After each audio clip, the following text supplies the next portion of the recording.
আসসালামু আলাইকুম শিক্ষার্থী বন্ধুরা, সবাইকে স্বাগত জানাচ্ছি বাংলাদেশের সর্বপ্রথম পূর্ণাঙ্গ একটি ডিজিটাল বই ইজি অ্যাকাউন্টিং বইয়ের সলিউশন ক্লাসে। আমরা আজকের এই ক্লাসে সমাধান করার চেষ্টা করব আমাদের ইজি অ্যাকাউন্টিং বইয়ের রোড টু মিশন 100 সাজেশনের খতিয়ান নামে যে অধ্যায়টি রয়েছে, সপ্তম অধ্যায় খতিয়ান। সেই খতিয়ানের 5 নম্বর সৃজনশীলটি আমরা আজকের এই ক্লাসটিতে সমাধান করার চেষ্টা করব। খেয়াল করে দেখো আমাদের 5 নম্বর সৃজনশীলে কি বলেছে। জনাব জামাল একজন আসবাবপত্র ব্যবসায়ী। তিনি 2014 সালের 1 জানুয়ারি তারিখে নগদ 1 লক্ষ টাকা এবং 25,000 টাকার আসবাবপত্র নিয়ে তার ব্যবসায় শুরু করেন। উক্ত মাসে তার অন্যান্য লেনদেনগুলো নিম্নরূপ। কি বলা আছে ভাইয়া? বলা আছে নগদে আসবাবপত্র ক্রয় 55,000 টাকা, নাজেমের নিকট চেকে বিক্রয় 25,000 টাকা, ব্যাংকে জমা দেওয়া হলো 55,000 টাকা, ঋণ গ্রহণ 25,000 টাকা। এগুলো আমাকে বলেছে, তাই না? ক নম্বর প্রশ্ন আমাকে বলেছে যে জনাব জামালের প্রারম্ভিক মূলধনের পরিমাণ নির্ণয় করো। ভাইয়া প্রারম্ভিক মূলধন বের করতে বলছে। খেয়াল করে দেখো, আমরা সবাই জানি মূলধন মানে হচ্ছে মালিক ব্যবসায়ে যা কিছু দিয়েছে তার সমষ্টি। এই মূলধন মানে কি? মূলধন মানে হচ্ছে মালিক আমার ব্যবসায়ে যা কিছু প্রদান করেছেন তার সমষ্টি। কারণ মালিক যা দেয় তাই তো আমার জন্য মূলধন, তাই না? আচ্ছা, আর প্রারম্ভিক মানে কি? আমরা সবাই জানি হিসাব বিজ্ঞানের ভাষায় প্রারম্ভিক মানে বছরের শুরুর দিন বা হিসাবকালের শুরুর দিন। ভাইয়া হিসাব বিজ্ঞানের ভাষায় প্রারম্ভিক মানে বছরের শুরুর দিন বা হিসাবকালের শুরুর দিন। তাহলে প্রারম্ভিক মূলধন বলতে আমরা বলতে পারি যে হিসাবকালের শুরুর দিন মালিক তার ব্যবসায়ে যা কিছু দিছেন তার সমষ্টি বা যোগফল। আমরা কি বলতে পারি? হিসাবকালের শুরুতে মালিক তার ব্যবসায়ে যা কিছু প্রদান করছেন তার সমষ্টিকেই আমরা কি বলতে পারি? এই তার সমষ্টি বা যোগফলকে আমরা বলতে পারি প্রারম্ভিক মূলধন, তাই না? আচ্ছা, তাহলে এইখানে আমরা যদি একটু খেয়াল করি, দেখো 1 তারিখে, এই যে 2014 সালের 1 জানুয়ারি তারিখে নগদ 1 লক্ষ টাকা এবং 25,000 টাকার আসবাবপত্র নিয়ে ব্যবসায় শুরু করেন, তাই না? তাহলে বছরের শুরুতে মালিক দিছে কত 1 লক্ষ টাকা আর 25,000 টাকা। তার মানে যোগ করলে হবে কি 1,25,000 টাকা। তাহলে 1 2 3 4 5, 1 লক্ষ যোগ 25,000, 1 2 3 সমান কত আসে? 1,25,000 টাকা। তাহলে ভাই আমাদের ক নাম্বার প্রশ্নের উত্তরে আসবে কত? ক নাম্বার প্রশ্নের উত্তরে আমাদের আসবে 1,25,000 টাকা। ওকে। খ নম্বরে বলছে 3 থেকে 20 তারিখের লেনদেনগুলোর সাধারণ জাবেদা দাখিলা দাও। এরপর আমাকে বলছে চলমান জের ছকে জামালের নগদান হিসাব এবং ব্যাংক হিসাব করো। আচ্ছা, 3 থেকে 20 তারিখ, তার মানে সবগুলোই বলছি, শুধু 1 তারিখ বাদ দিয়ে। তো আমরা 1 তারিখ আর বাদ রাখতে যাবো কেন? আমরা সবগুলো লেনদেনের জাবেদা করে ফেলবো। দেখো, সবার প্রথমে আমরা আসি হচ্ছে 1 তারিখের লেনদেনে। ভাইয়া সবার প্রথমে আমরা আসি 1 তারিখের লেনদেনে। এই 1 তারিখে কি বলছে? মালিক নগদ 1 লক্ষ টাকা। তাহলে মালিক ব্যবসায়ে নগদ টাকা দিছে। নগদ টাকা দিলে আমার ব্যবসায়ে নগদ টাকার পরিমাণ বাড়ে। নগদ টাকা একটা সম্পদ, বৃদ্ধি পাইলে হবে ডেবিট। কত টাকা ডেবিট? 1 লক্ষ টাকা। 1 2 3 4 5, 1 লক্ষ টাকা। মালিক ব্যবসায়ে কি দিছে ভাইয়া? মালিক ব্যবসায়ে আসবাবপত্র দিছে। এই আসবাবপত্র এইটাও আমার জন্য একটা সম্পদ। আসবাবপত্র এইটাও আমার জন্য একটা সম্পত্তি। তার মানে আমার ব্যবসায়ে সম্পদের পরিমাণও বৃদ্ধি পাইছে। কি নামের সম্পদ? আসবাবপত্র। তো সম্পদ বৃদ্ধি পাইলে ডেবিট করতে হয়। তাইলে আসবাবপত্র হিসাব আমি কি করব? ডেবিট করে দিব। কত টাকা? 25,000 টাকা। এই কত টাকা ভাইয়া? 25,000 টাকা লিখলাম। তাহলে আসবাবপত্র হিসাব ডেবিট 25,000 টাকা। এখন এই যে আমার 1 লক্ষ টাকার নগদ এবং 25,000 টাকার আসবাবপত্র, এই দুইটাই আমার কে দিছে? মালিক দিছে। এবং মালিক যদি ব্যবসায়ী কিছু দেয় ওইটাকে আমরা বলি মূলধন, এবং মূলধন হিসাবকে আমার ক্রেডিট করতে হয়। মূলধন হিসাব কি হবে ভাইয়া? ক্রেডিট। কত টাকা? দুইটার সমষ্টি 1,25,000 টাকা। তো আমরা লিখলাম এখানে 1,25,000 টাকা। তাহলে আমার প্রথম লেনদেনটা জাবেদা শেষ। এরপর আমরা আসি 3 তারিখের লেনদেনে। এই 3 তারিখে আমাকে কি বলছে ভাইয়া? এই 3 তারিখে আমাকে কি বলছে? আচ্ছা 3 তারিখেরটা অন্য কালি দিয়ে লিখি, যেহেতু এটা খ নাম্বারের প্রশ্নে বলছে। এই 3 তারিখে আমাকে কি বলছে ভাইয়া? 3 তারিখে আমাকে বলছে যে নগদে আসবাবপত্র ক্রয় 55,000 টাকা।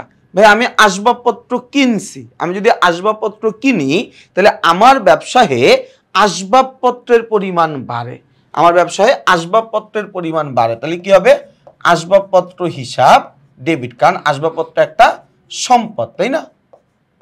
আসবাবপত্র হিসাব ডেবিট। কত টাকা ডেবিট ভাইয়া? এই কত টাকা ডেবিট? 55,000 টাকা। 1 2 3 55,000 টাকা। আচ্ছা আসবাবপত্রটা কিনছি কিভাবে ভাইয়া? নগদ টাকা দিয়ে। তাইলে নগদান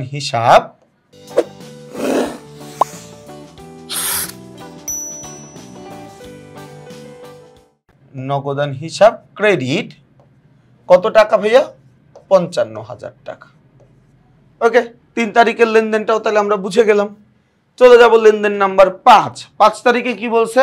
বলছে নাজেমের নিকট চেকে বিক্রয়।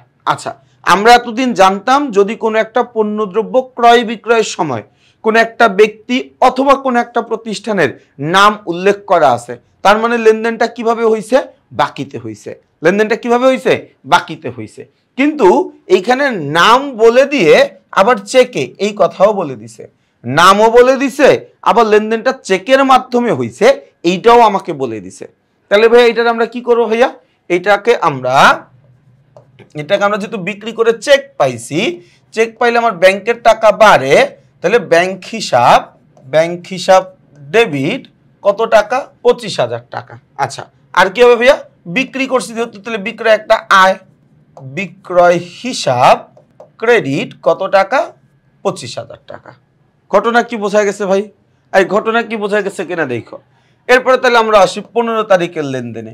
বলছে ব্যাংকে জমা দেওয়া হলো। 15 তারিখের লেনদেন ভাইয়া কি বলছে? বলছে ব্যাংকে জমা দেওয়া হলো।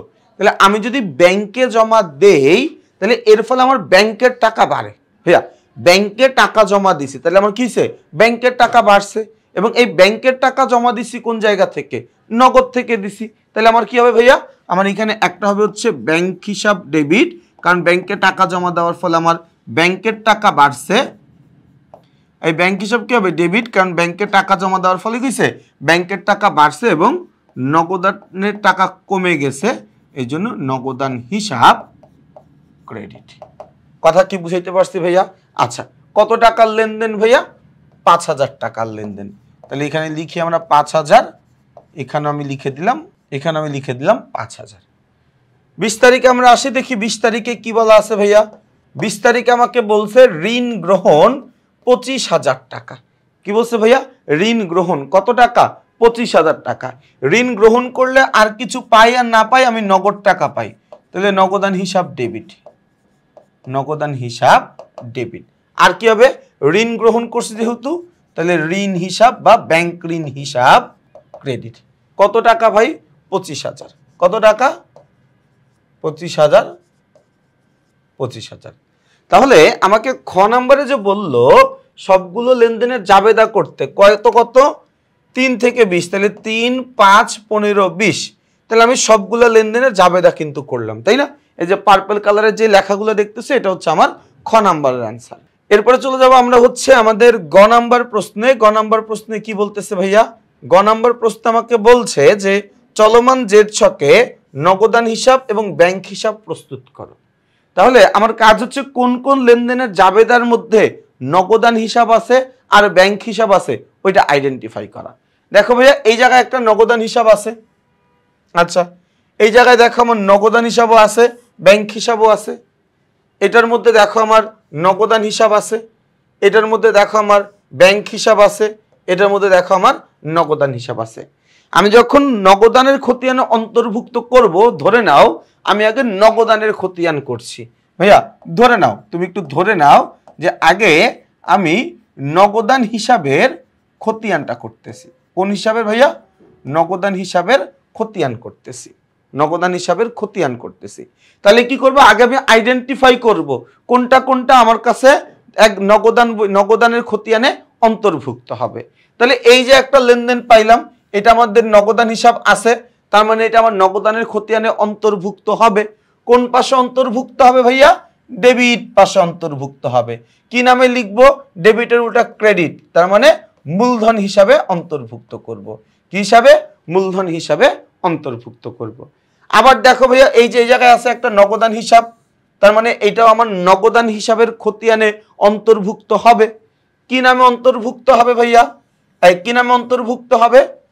আমরা লিখবো তো ক্রেডিট পাশে, নগদান যেহেতু ক্রেডিট পাশে আছে, এটা আমরা লিপিবদ্ধ করব ক্রেডিট পাশে, কিন্তু কি নামে করব? উল্টা হিসাব। উল্টা হিসাব কি আছে? আসবাবপত্র হিসাব। এই উল্টা হিসাব কি আছে? আসবাবপত্র হিসাব। এরপরে আর কই নগদ আছে ভাইয়া? এই যে দেখো নগদান হিসাব আছে, তার মানে এটা আমার নগদানের খতিয়ানে অন্তর্ভুক্ত হবে। কোন পাশে অন্তর্ভুক্ত হবে ভাইয়া?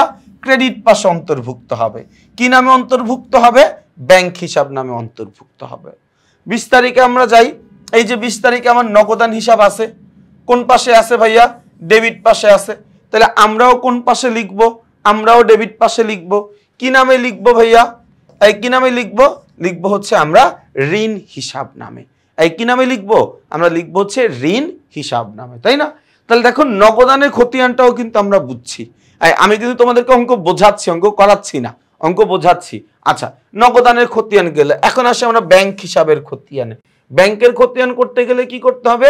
কোন কোন লেনদেনের জাবেদায় ব্যাংক হিসাব আছে ওইটা আইডেন্টিফাই করতে হবে। তাইলে 3 তারিখের পরে এই যে 5 তারিখ, এই যে দেখো ব্যাংক হিসাব আছে। তাইলে এই লেনদেনে ব্যাংক হিসাব আছে মানে এই লেনদেনটা আমার ব্যাংক হিসাবের খতিয়ানে অন্তর্ভুক্ত হবে। কোন পাশে অন্তর্ভুক্ত? ব্যাংক ডেবিট পাশে আছে, তাহলে এটা আমরা ডেবিট পাশেই লিখবো। কি নামে লিখবো ভাইয়া? বিক্রয় হিসাব নামে। এই কি নামে লিখবো? বিক্রয় হিসাব নামে। আচ্ছা, আর কোথায় ব্যাংক আছে? এই যে একটা ব্যাংক হিসাব আছে, এটা তাহলে ব্যাংক হিসাব আছে, তার মানে এটাও কি আমার ব্যাংক হিসাবের খতিয়ানে লিপিবদ্ধ বা অন্তর্ভুক্ত হবে, তাই না? আচ্ছা, কোন পাশে অন্তর্ভুক্ত হবে ভাইয়া? ডেবিট পাশে অন্তর্ভুক্ত হবে। কি নামে অন্তর্ভুক্ত হবে? নগদান হিসাব নামে অন্তর্ভুক্ত হবে। তাহলে তোমরা আমাকে একটু বলো, এই যে আমরা পুরো প্রশ্নটা বুঝলাম, কোনটা কোন জায়গায় আসবে, কোনটা কোন জায়গায় আসবে না, কোনটা কোন জায়গায় লিপিবদ্ধ করব, কোনটা কোন জায়গায় লিপিবদ্ধ করব না, শুধুমাত্র তোমাদেরকে আমি ছক কেটে নিজে যোগ বিয়োগ করে অঙ্কটা বুঝাই নেই। এছাড়া আমি কিন্তু কোনটা কোন জায়গায় লিপিবদ্ধ হবে সব কিছু কিন্তু তোমাদেরকে পরিষ্কারভাবে ধারণা দিয়েছি। এখন তুমি যদি বুঝে থাকো, তোমার যদি কিছুটা হইলে বেসিক স্ট্রং থাকে, ঠিক এটার নিচেই আমাদের প্রশ্নের সমাধান আছে, তুমি দেখলেই বুঝবা এই প্রশ্নটার উত্তরটা কিভাবে আসলো।